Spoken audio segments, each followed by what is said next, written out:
Noli Me Tangere, Kabanata 54.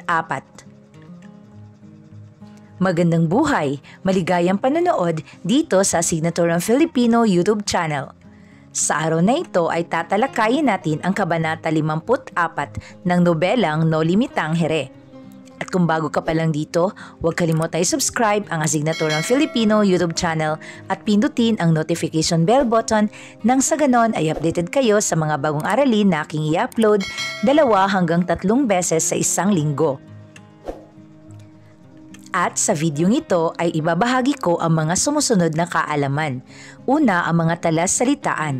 Ito ang mga piling salita at kahulugan at halimbawang pangungusap na matatagpuan sa pangyayari ng kabanata. Pangalawa, ang mga tauhan, mga pangunahing tauhan sa nobela at ang papel na ginampanan nila sa kabanata. Pangatlo, ang mahalagang pangyayari, ang wastong pagkasunod-sunod ng mga mahalagang pangyayari sa kabanata. Ito na mismo ang buod ng kabanata. Pang-apat, ang mga isyu nangingibabaw, ang paglalahad ng isyu na nangingibabaw sa kabanata at ang implikasyon nito. At ang panghuli, ang mga gabay na tanong at sagot. Mga sagot sa gabay na tanong upang higit na maunawaan ang nilalaman ng kabanata. At ngayon ay puntahan natin ang mga talas-salitaan. Unang salita, humahangos. Ibig sabihin, hinahabol ang hininga. Halimbawang pangungusap, humahangos na nagtungo si Padre Salve sa bahay ng alperes. Pangalawa, magsuplong. Ibig sabihin, magsumbong. Halimbawang pangungusap, ayon kay Crisostomo, paano kung ako magsuplong ng pag-aalsa? Pangatlong salita, sinunggaban. Ibig sabihin, biglang sinaktan. Halimbawang pangungusap, sinunggaban at niyugyug ni Elias ang balikat ni Crisostomo. Pang-apat na salita, maghimagsik. Ibig sabihin, mag-aalsa o pag-aalsa. Halimbawa, narinig umano ni Padre Salve mula sa isang babaeng nangumpisal na may maghihimagsik laban sa mga Kastila. At ang panghuli, ipinain. Ito ang salitang ugat na pain na ang ibig sabihin ay anumang iuumang upang makaakit ng huli o anumang bagay na ginagamit na panlinlang. Halimbawa, ayon kay Elias, isipin nilang kayo'y taksil at ipinain sila para mahuli. At ngayon ay puntahan natin ang mga pangunahing tauhan sa kabanata. Unang tauhan, si Padre Salve, ang mabilis na pumunta sa tahanan ng alperes. Pangalawa, ang alperes, ang kausap ni Padre Salve. Crisostomo Ibarra, ang abalang-abala sa kanyang eksperimento sa loob ng laboratorio. At si Elias, ang may nadiskubre sa mga nuno ni Crisostomo Ibarra. At ang mga nabanggit na tauhan, si Doña Consolacion, Don Pedro Ibarra Mindia, siya ang lolo o nono ni Crisostomo, at si Maria Clara.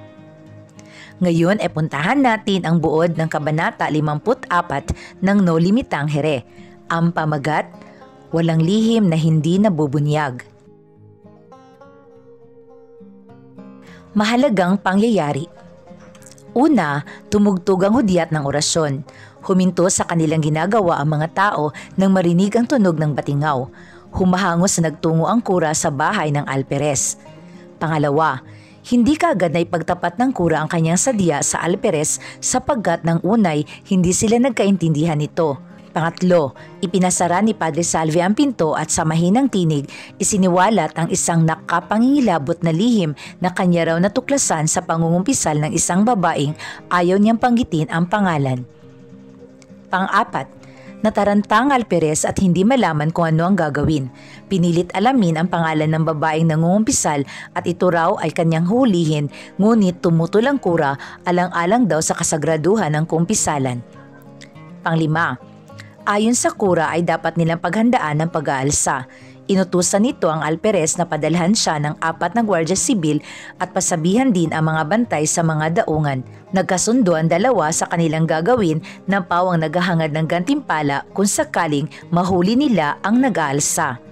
Samantala, si Elias ay tumatakbo sa kalsada patungo sa bahay ni Crisostomo Ibarra. Nasa laboratorio si Crisostomo na abala sa kanyang eksperimento. Mariin na sinabi ni Elias ang kanyang nalalaman tungkol sa pag-aalsa na ikakapahamak ni Ibarra.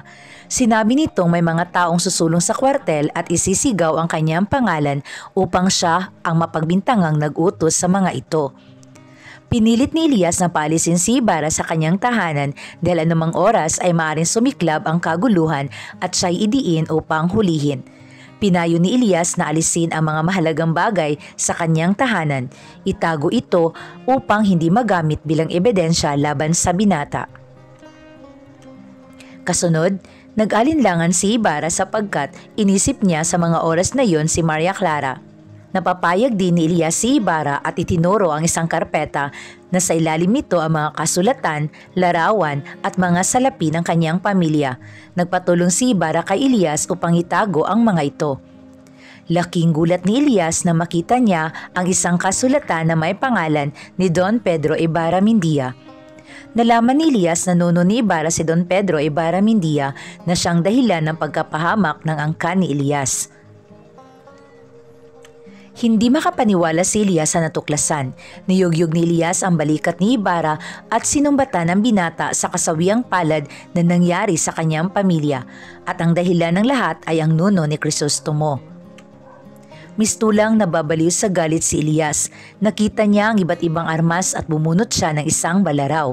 Tumakbong pababa ng bahay si Elias at nilisan ang tahanan ni Crisostomo. Ang wakas ng buod ng Kabanata 54.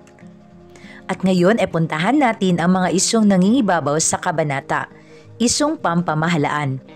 Ipinakita sa kabanatang ito ang pagdawit kay Crisostomo Ibarra na siya umanong nag-utos sa mga nag-aalsa laban sa pamahalaan.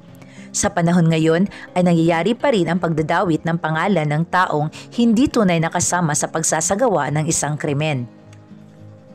Sa kabanatang ito rin ay makikita natin ang kapangyarihan ng kura at alperes. Sa kabila ng kapahamakan ng mga Indio ay naisipan nila ang kanilang mga personal na interes katulad ng bibigyan sila ng gantimpala sa kanilang ginagawa.